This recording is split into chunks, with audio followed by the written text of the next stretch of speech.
This is story time about how you are never done really tapping into the identity of the you who has whatever you desire. And I'm going to give you a story about when I bought my Tesla.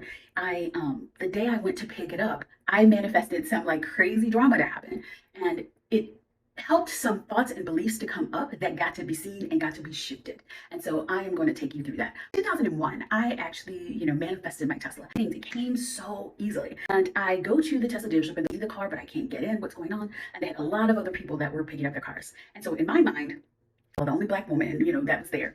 And I felt so uncomfortable because I was the only person having a problem. And it wasn't set up the way they needed it to be set up.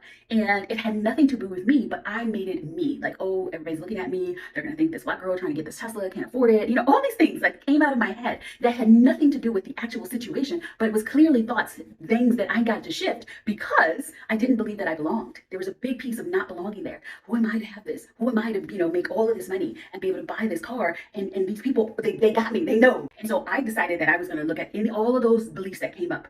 I wasn't enough. I didn't belong. Who was I to get this? And I shifted in that day. I decided I belong. I'm here because things get to work out for me. And guess what? It's their problem, not mine. They get to fix it. And it has nothing to do with my race. It has nothing to do with me being a girl and all this kind of stuff. It has everything to do with they get to give me the ultimate, most amazing customer service.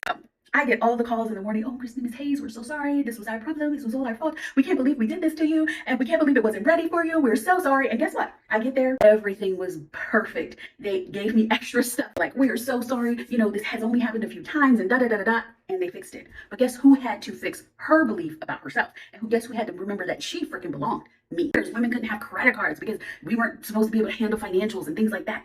So this goes back generations. There's generations of people of color who were told they didn't belong. And so when this comes up, you get to heal it. You get to move it. I moved it out of my body. I did my aligned soul alchemy process where I could move it out of my body and I could release it back and be like, I'm deciding something different. I know that I belong. And those were just lies that were there from the society, lies that were there from previous generations, lies that were embedded into my bloodline that I am here to shift and change. And so don't feel that, oh, because I felt like I didn't belong, that means that this didn't work. No, guess who's still driving the Tesla 2 years later, happy as it can be? Me. And who knows she belongs? Me. Because I decided when that came up, what got to happen and how I got to shift. You get to decide too.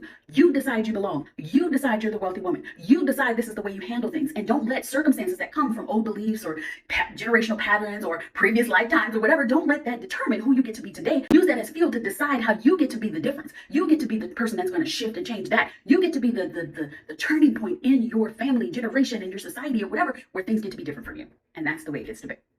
Kisses all the feels. Bye.